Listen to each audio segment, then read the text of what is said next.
about visuals as a whole is that this takes people to make. This stuff is generated by real humans. We've reached a point where fidelity is so high in games, and it has been for so long, that just creating these assets is extremely expensive and time consuming, and not all artists are the same in terms of their skill set as well. So I saw somebody complaining that something like Avowed didn't look as good as Uncharted 4 or Red Dead Redemption 2, and they were really incensed about that. Like, how can this be a downgrade? This is a new generation. But that bumps up against this whole issue with manpower and like what people can realistically achieve and budgets and all these other things. So it's not even the technology anymore that's impacting the visual presentation, right? You can't look at one of the most revered development studios in the world with infinite resources like Rockstar. They were able to pour everything they had into making Red Dead Redemption 2. Most studios could never dream of having that talent of people, that pool of talent, that sort of budget, that amount of time to make these games. And that's what was necessary to get there. And that got me thinking, is it grift? Are people just farming engagement by whining about visuals? So I went back and pulled up my PS4 footage of open world games, and yeah, no, this isn't grift. This is Monster Hunter Wilds looking like an absolute crime against GPUs. You're telling me that an RTX 4070, a card that costs nearly $1,000, has to run this game at 540p at 30 FPS upscaled to 1080p with frame generation boosting it to 80 FPS. And for what? Textures that wouldn't even impress on a PS3? Nah, no way. Let me remind you of something. The PS4 ran native 1080p open world games. Yes, it was 30 frames per second, but you know what? At least I could see the damn game. And now we're supposed to accept a world where experts on YouTube are calling legitimate criticism of Unreal Engine 5, DLSS, and frame generation grifters trying to get clicks? We're talking $1,000 GPUs that can't even run modern games at 1080p, 60 frames per second natively. Seriously, I went back and tested God of War, Ragnarok, Horizon Zero Dawn, Spider-Man 2018 and 2, Uncharted 4, just to make sure I wasn't going crazy. Turns out my TV doesn't suck. My HDR calibration was fine. In fact, I actually had to turn my TV sharpness down after staring at these old-gen games. So, what's the excuse? Because there is none. There is zero reason why these games should be launching like this. Zero. And yet, here we are. So, tell me, are we really just supposed to accept this?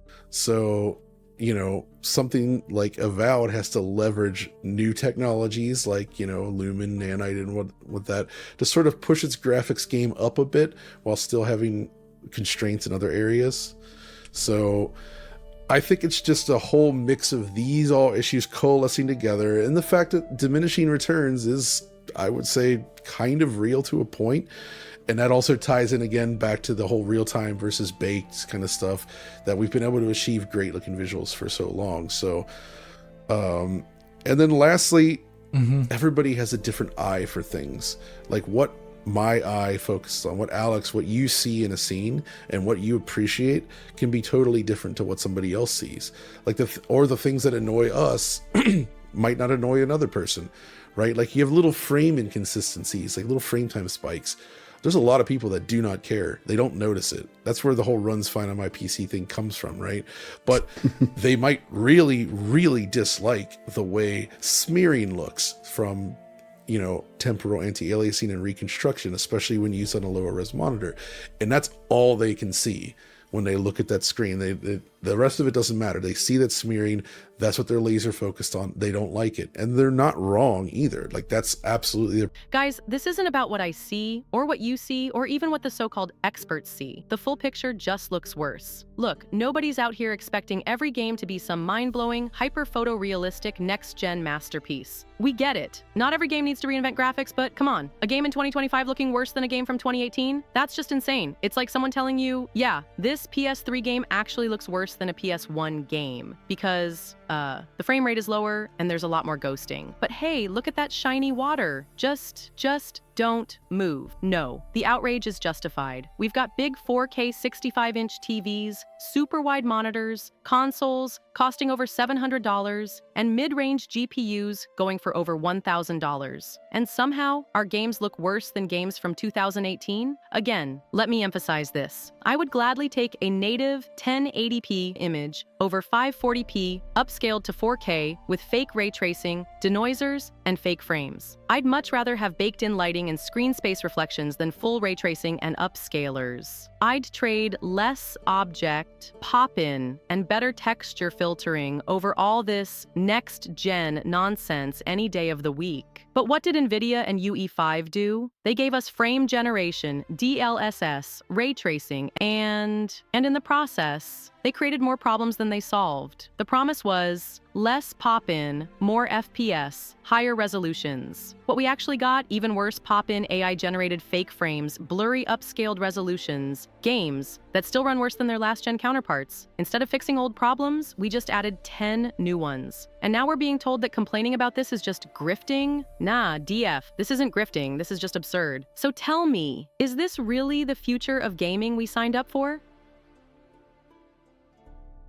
Have you ever looked at a scene in a video game and wondered, how on earth did they make it look so good? Let's dive into that question by exploring the shift from carefully crafted static lighting to real-time dynamic lighting. I'll show you why game developers are moving in this direction and why it's not always as magical as it sounds. First, Assassin's Creed Origins is nothing short of breathtaking. From the thrill of sliding down the side of a sunlit pyramid to tracking a target through the swirling chaos of a sandstorm, every moment in this game feels like a painting in motion. Walking through the meticulously recreated Library of Alexandria, or navigating the bustling streets of Memphis, the world feels alive, rich with history and wonder. This is the most visually stunning Assassin's Creed game to date. Egypt isn't just a backdrop, it's the soul of the experience. The vast, interconnected world is filled with cities, each with its own architecture, gods, and culture, making exploration feel organic and immersive. Unlike previous games, you don't just climb viewpoints to unlock areas, you discover them naturally, through sheer curiosity, and with almost no loading screens, the experience is seamless, allowing you to soak in the beauty without interruption. The mission design is as engaging as the world itself. Whether you're solving mysteries, engaging in gladiatorial combat, or commanding a ship in naval battles reminiscent of Black Flag, every mission feels unique and handcrafted. Hidden temples intricately woven into the series' overarching sci-fi narrative add a layer of intrigue that longtime fans will love. Parkour and climbing have never felt smoother, making traversal effortless. And while this does remove some of the challenge from previous games, it makes exploring this gorgeous world even more enjoyable. Let's rewind to the days of Uncharted 4 on the PlayStation 4. Do you remember that stunning epilogue scene? The lighting was absolutely jaw-dropping. Perfect shadows, detailed textures, all captured in a way that made you feel like you were really there. Here's the secret. All that lighting was pre-baked. That means the developers painstakingly crafted every angle of light and shadow ahead of time. The results were flawless because everything was set up to look its best, but nothing changed once it was in place. Now fast forward to today's cutting-edge titles. Developers are chasing the dream of real-time everything. Ray tracing, global illumination, dynamic shadows, you name it. The idea is to have lighting that shifts and adapts to every moment, rather than being locked in ahead of time. On paper, it sounds like the perfect evolution. Why settle for a one-size-fits-all lighting scheme when you can have something that reacts to every flicker of movement, right? But here's the catch. Real-time lighting is like swapping a Hollywood movie set, with controlled lighting and perfect angles for a live webcam feed. It might capture things as they happen, but you lose some of that Hollywood magic. As soon as you rely on real-time calculations, you're putting a huge load on the hardware. That often means you have to make compromises, lower resolution, fewer special effects, or less detail, just to keep the game running smoothly. All that extra work doesn't always deliver the same wow factor as the handcrafted approach. So, is real-time lighting the future or just a passing trend? Maybe it's a bit of both. Dynamic lighting is exciting and opens the door to more immersive experiences, yet it can't always match the polish of pre-baked setups, at least not without top-of-the-line hardware. Ultimately, it's all about finding the right balance between flexibility and fidelity. And that's the real trick, giving players that jaw-dropping visual moment without overworking your machine to the point where the whole thing starts to lose its shine. And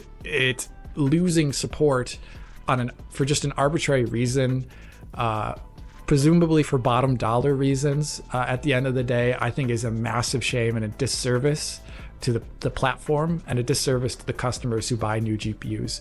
Because one of the biggest joys of ever getting a new GPU or a new set of hardware is loading up your favorite old games and seeing them fly at like ridiculous resolutions and ridiculous frame rates.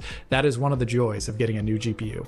And NVIDIA is just really taking a dump over that legacy, taking a dump over the legacy of what PhysX was to the brand back in the day. So now, Arkham Asylum, which was the headliner game back in the day for PhysX GPU physics support when it came out, added a whole lot of really cool stuff, including fluid smoke physics. Yep. And you can move forward in the intro area here. And this is at 4K with all things max, but it's a UE3 game, so you really should be expecting frame rates in the hundreds on an RTX 5080. But it's like really wobbly. And if you look at the GPU utilization, which I've thrown in the left-hand corner here, you'll see it is nowhere near 100%.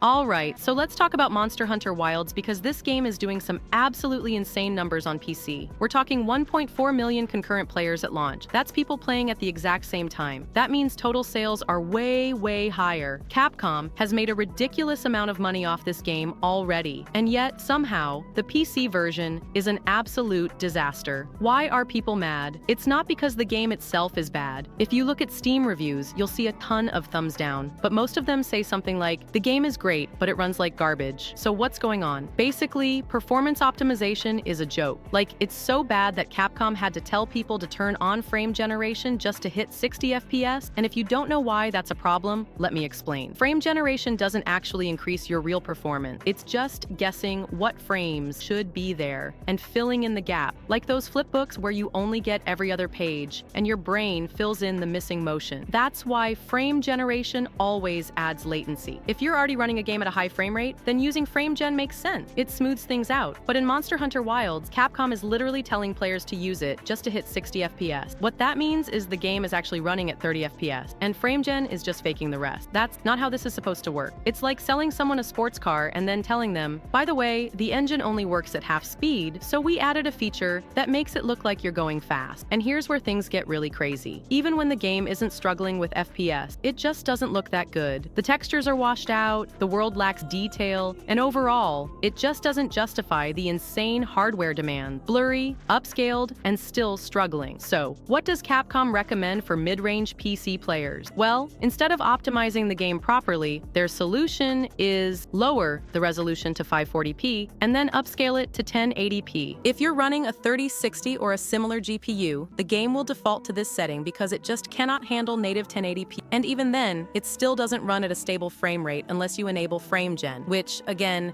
isn't even available on older NVIDIA cards, meaning you're just stuck with bad performance no matter what. Oh, and if you try to push past the default setting, good luck. Textures start breaking, shadows act weird, and sometimes certain surfaces just don't load at all. Digital Foundry did an analysis and found that some players are getting massive frame time spike, even in basic environment, with almost nothing happening on screen. Like, imagine standing in the middle of a desert, just sand and sky, and your PC is still struggling to run the game. Where is all that GPU power going? Capcom's response? Update your drivers, try turning off compatibility mode, adjust your settings. That's it. That's literally it. No mention of patches, no promise to fix the problems. Just, hey, maybe it's your fault. This is textbook gaslighting. They're making it sound like the issue is on our end, when in reality, this game just isn't optimized properly. The bigger problem, fix it later mentality. Now here's where I start getting really frustrated. Capcom is making an absurd amount of money off this game. They can absolutely afford to fix it, but they launched it in this broken state, and now we're left wondering if they'll even bother improving it. This isn't even a new problem. We've seen this before with Dragon's Dogma 2, which had similar optimization issues, and Capcom's track record suggests that, yeah, they'll probably patch it eventually, but why are we okay with this cycle? Like, why has it become normal for studios to ship broken PC ports and just fix them later? At what point do we stop accepting this? Because right now, it feels like big studios just assume we'll put up with it no matter what.